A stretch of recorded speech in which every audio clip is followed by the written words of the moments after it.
We're here because free speech is under attack. We're here because people are being convinced that socialism works.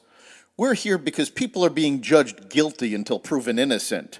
We are fighting back with facts. This is not a safe zone, so buckle up, Buttercup. This is the raw, naked truth.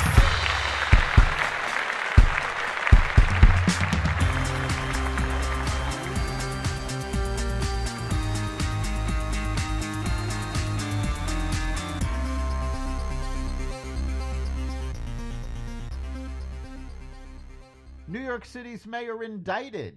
Government funding kicked down the road. Secret Service failures unveiled, and more. Welcome to the Raw Naked Truth. I'm your host, Eric Lopkin, and here's the news you need to know. New York City Mayor Eric Adams has been indicted on federal criminal charges, according to people familiar with the matter, marking a stunning blow to the leader of the nation's largest city. It couldn't immediately be learned what charges Adams is facing. Federal prosecutors in Manhattan are expected to announce details of the case on Thursday. The mayor said in a video statement on Wednesday night that any charges would be based on lies. "If I am charged, I know I am innocent. I will request an immediate trial so that New Yorkers can hear the truth," he said. Adams indicated he had no plans to resign. "Make no mistake, you elected me to lead this city, and lead it I will," he said. A spokesman for the U.S. Attorney's Office in Manhattan declined to comment.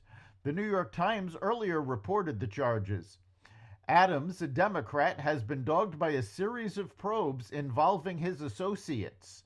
Coincidentally, the investigation started after Adams began criticizing the border policies of the Biden-Harris administration. And Congresswoman AOC has called for him to step down. As tensions continue to mount between Israel and Lebanon, Jerusalem on Wednesday called up reserve brigades to its northern border and ordered them to be prepared as Israel stares down a new phase of the campaign.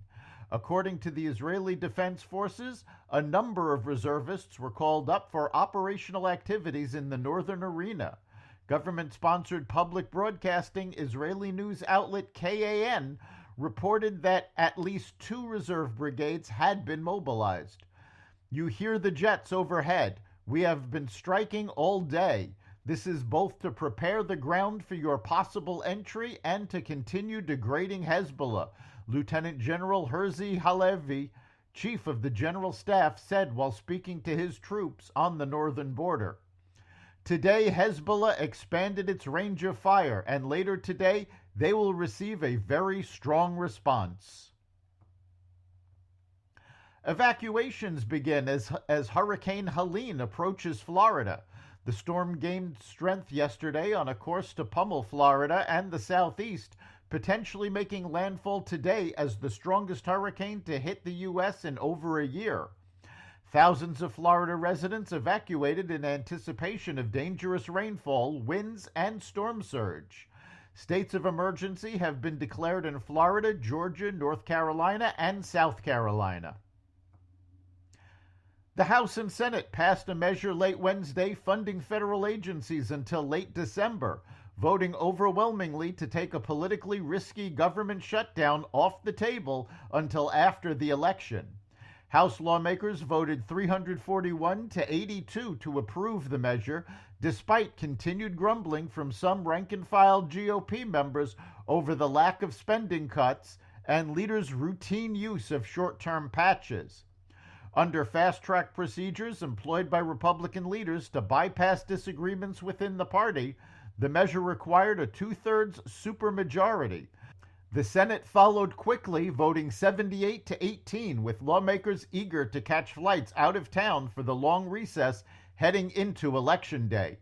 The measure now goes to President Biden's desk, and the White House has said he would sign it.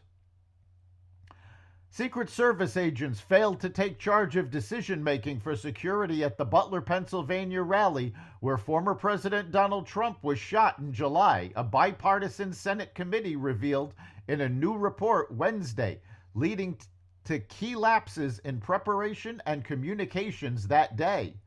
The report, citing interviews with top Secret Service officials and local law enforcement who oversaw the security for the rally, said the failures were foreseeable and preventable.